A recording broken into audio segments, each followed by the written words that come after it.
Everybody stop what you're doing. We've got a B-emergency on our hands. Code red, all eyes on deck. Please stop butchering the English language. What's going on, B? I have a friend. Congratulations, B. We're all so proud of you. It's more than just that. A date, mate? No, I meant that there was more to announce. Oh. No, I didn't intrude simply to celebrate friendship. Everyone knows that's pointless. No, the reason you two are required is that they and I have a rapport of correspondence involving the merits and rationality of fiction. And they have recently inquired as to the nature of worm. Well, what's the issue? Just recommend it to them, tell them that you'd really love to talk with them about it, and that you really enjoyed it. Isn't it obvious? When matters concerning worm are involved, the sentence I use to explain it must be perfectly constructed to accentuate its merits and utterly persuade any rational mind to begin reading immediately. We get to help recommend worm? Why, yes. You have to help recommend worm. All right. Let's start with, well, what does your friend like? Inconsequential. This must appeal to a universal degree of logic that transcends individual subjectivity.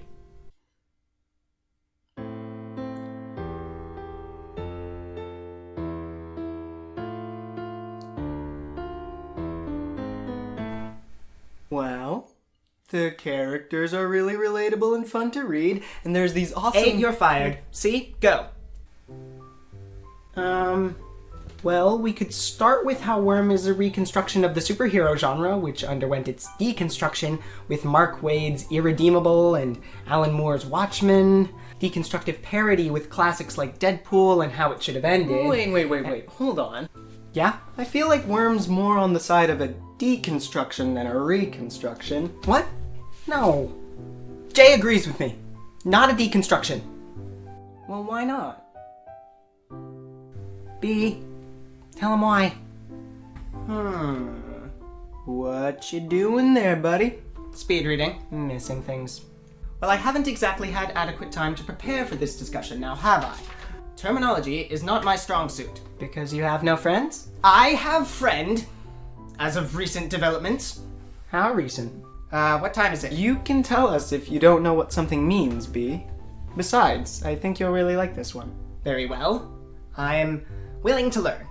A deconstruction is when someone takes the parts of a genre that don't make sense and then applies logic to them in order to make a point about how it's not a rational model. About how the trope is assuming all of these things that the real world doesn't take for granted.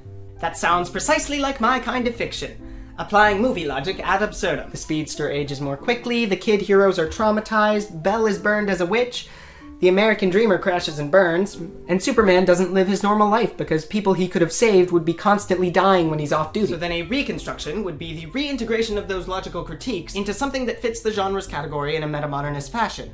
I remember this from one of Jay's recent videos. Right again. And anyone who is still confused after my explanation could go watch that particular video. Yeah, the more you guys are talking about this, the more sure I am that Worm deconstructs superhero fiction, not reconstructs it. Well, how do you arrive at that conclusion? If this book has reconstructed the web-slinging, star-spangled Silver Age days of old, then why does it feel a heck of a lot more like Watchmen? I don't know, because the real world's, like, bad? Your flawless use of language continues to astound me. But that's just it. That's what a deconstruction does. It shoves our escapist fantasies into the cold light of day so we can see those assumptions. B? Yes? Say something. I'm bad at this. Well, I don't know. Watching this all unfold is quite fascinating. But seeing as rationality is a key part of what makes these tropes what they are, I suppose I could assist. By all means. In defense of C's point, comics are built on irrational ideas. That everyone with superpowers is going to be some sort of hero or villain. That radioactive spider bites will do anything but kill you even faster. That one of these freak accidents creating all these super beings won't just fuck up royally and turn something into a god or an otherwise unlimited being. In Watchmen, the focus is on the fact that that actually does happen. The super lose touch with humanity, the super intelligent attempt to help the world on a large scale only to end up doing more damage. And therefore, the world is shitty. Right. Worm, however, focuses not on disproving these tropes, but substantiating rational reasons that they exist. Conflict-hungry beings which essentially select for interesting stories. Okay, first of all, how is the idea that a Lovecraftian horror shows up and starts giving people powers any more or less rational than a radioactive spider bite doing it? Well, I would think it's fairly obvious. I know. But I'm sure B does too, so you can both stop staring at me now. No, if you have something to contribute, we always want you to say it. Two eyes do allow for better depth perception than one. Okay then. So, A. It's more rational to have Scion and Eden show up than the radioactive spider because of TV's concept of one by.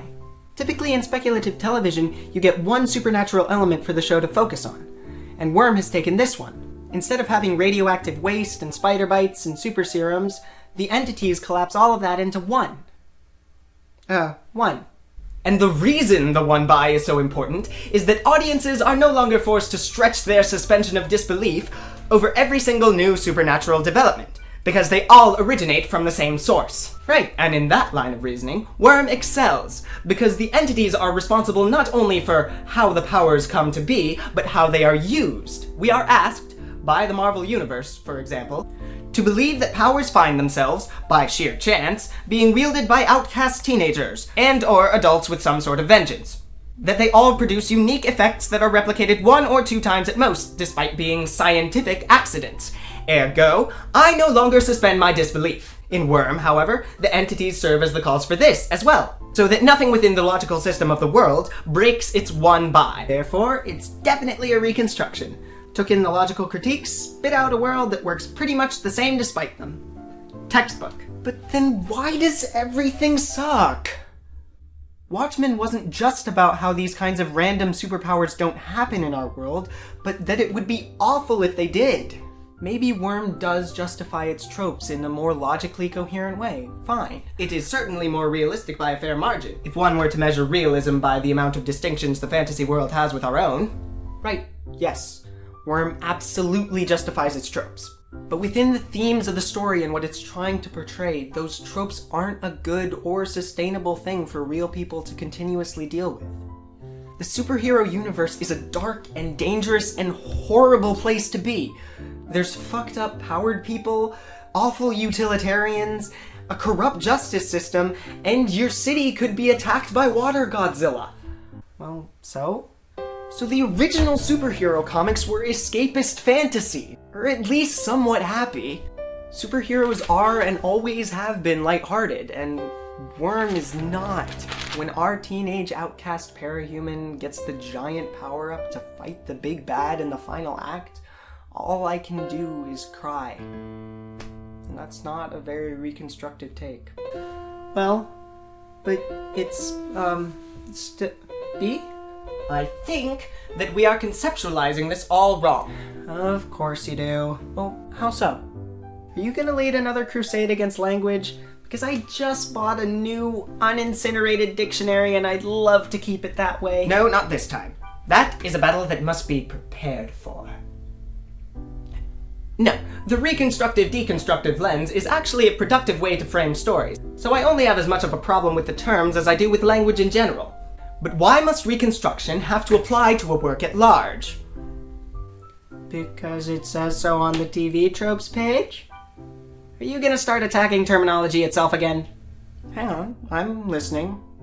Are you saying there's a gray area between what counts as a reconstruction and what counts as a deconstruction? Of course not. Of course not. I'm simply stating that it is not always applicable to assign one label or the other.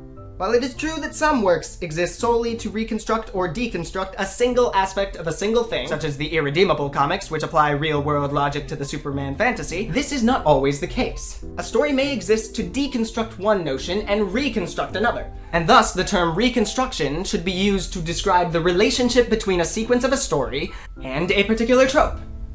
Does that really track with how the word is being used? Oh, I would have no earthly idea, as this is my first discussion on the matter.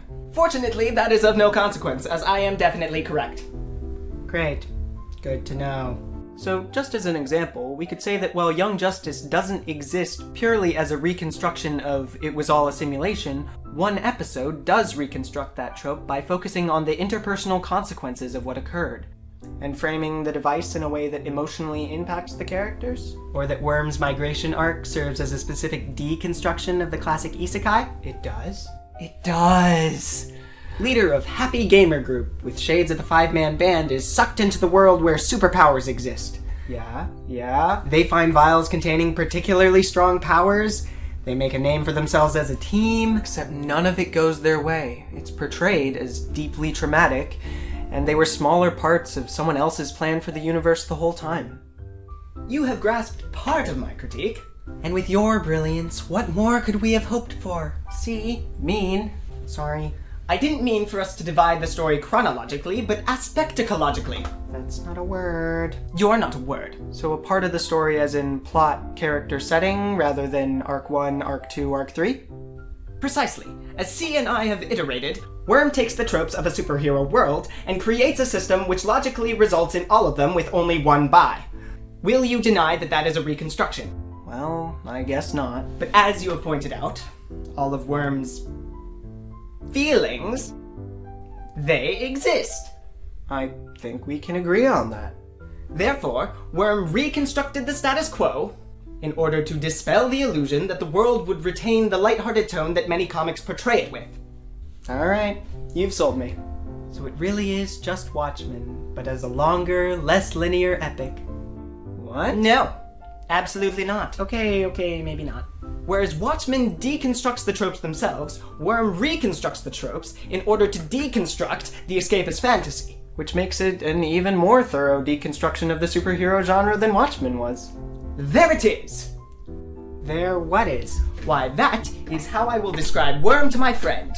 You two have performed adequately. You're welcome! I think he's gone. Yeah, I know. Hey, why haven't we done more of these debate things lately? I kinda miss Deliberation Simulation. Yeah, I kinda miss it too. But if you come up with a topic and drag B back into the light of day again, I'd love to debate with you guys. Well, I don't have any ideas, but I'll start working. What's wrong with calling what we just did a Deliberation Simulation? Well, nothing, I guess. I didn't get to moderate, and the positions weren't laid out, but maybe it's better if it comes together naturally. Don't you think? Well, maybe, but there's an argument. I have so much work to do. Get to it, Seaman!